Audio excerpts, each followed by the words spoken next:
Were they correct? What's your... At the end of the day, the credibility of the election is going to depend on what we do, not what the EU does, not what the United States does, not what any other country does. We do this election to make it credible for our sake, not for the international community's sake. So my hope is that it would have been good if they come so that they can ascertain to a certain degree, not to a complete degree, but at least to a certain degree to ascertain that the election was credible. But there are other forces that are looking at it. There are civil society institutions, Ethiopian civil society institutions that are looking into it. Political parties have their observations. We would know at the end of the day whether this election has been credible or not without the presence of the EU. ፕሮፌሰር ከውጤት አቀባበል ጋር ተያይዞ ያሉ ነገሮችን እንዴት ለመቀበል ተዘጋጅታችኋል? ቅድም ያልኩት እኮ ነው። እኛ አሁን ቀጥታ ወደ ቢሮ ነው የሚሄደው። ቢሮ የኮማንድ ሴንተር አቋቁመናል። ከእያንዳንዱ ጣቢያ የሚመጣውን ውጤት ያሉትን ችግሮች እንከታተላለን። ሌሊቱ በሙሉ እዛ ነው የምንሆነው። እሱን ሁሉ በደንብ ካየን በኋላ አውጥተን አውርደን ያለው ሁኔታ ምንድነው የሚለውን ፐብሊክ እናደርጋለን። at the end of the day ምን ፈልገው እንደ ፖለቲካ ፓርቲ ምን ፈልገው ይሄ ምርጫ ተአማኒነት ኖሮ ማንም ያሸንፍ ማን ተአማኒነት ባለው መልክ የህብረተሰቡን ስሜት የሚገልጽ ምርጫ መሆኑን ነው ማረጋገጥ። እስካሁን ምንም ይሄ ነው የሚባል በጸጥታ በኩል ምንም ችግር አልሰማንም።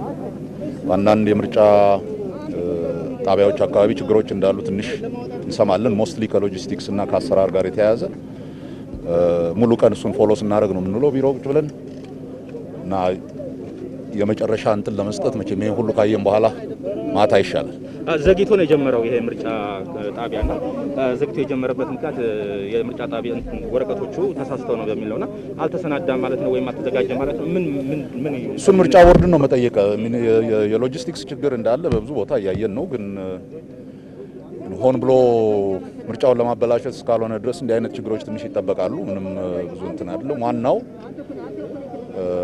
at the end of the day ሰው በሰላም ምርጫውን ማድረጉንና ያለምንም እንቅፋት ምርጫውን ማድረጉ ነው ዋናው ነገር። ይሄ የዚህ ምርጫ የመጨረሻ ውጤት ክሬዲብል የሆነ ታማኝነት ያለው ምርጫ እንዲሆን ማድረግ ነው።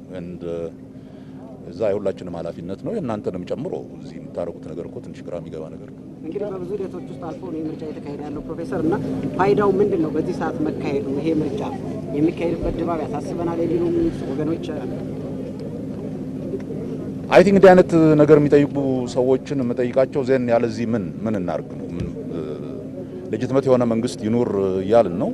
ለሀገሪቱ መረጋጋት የህዝብ ውክልና ያለው መንግስት ይኑር እያልን ነው። እሱ ሊሆን የሚችለው በምርጫ ነው። ምርጫው መካሄዱ ምንም ሌላ አማራጭ ያለው ነገር ነው ብዬ አላምንም። ችግሮች አሉ፣ ኦፍ ኮርስ አሉ። ግን አንዱ የዚህ ምርጫ ውጤት የሚሆነው እነኚህን ችግሮች ቀስ ብሎ በተረጋጋ መንገድ ሌጂቲሜት የሆነ መንግስት መጥቶ እንዲፈታው ማድረግ ነው። ይሄ የሁላችንም ኃላፊነት ነው።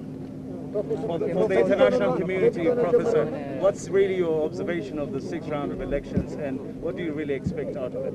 Well, I generally say this is the first real meaningful election rather than the 6th election. The previous 5 were not really elections in a meaningful way. And I hope that it would be, at the end of the day, it would be equivalent to its bidding, that it is credible, it is a reflection of the popular will. የተወሰኑ ችግሮች መኖራቸው ላይ አይደለም ብዙ ማተኮር ያለብን ብዬ አስባለሁ። የዛ አይነት ምርጫውን ውጤት የሚቀይር አይነት ችግሮች አይፈጠሩም ብዬ ተስፋ አደርጋለሁ። ግን ይሄንን ሪሊ የምናውቀው ማታ ነው። ሁሉንም በየቦታው ያለውን እንከታተላለን። ቢሮ ነው የምንውለው ሙሉ ቀን በየምርጫ ጣቢያዎች ያሉትን ችግሮች ለመከታተል የኮማንድ እንትን አቋቁመናል። ቁጭ ብለን አይተን ከዛ በኋላ እነግራቸዋለን። Professor, EU sent no election observation mission to Ethiopia saying things are not favorable. Now that you are seeing the elections going on,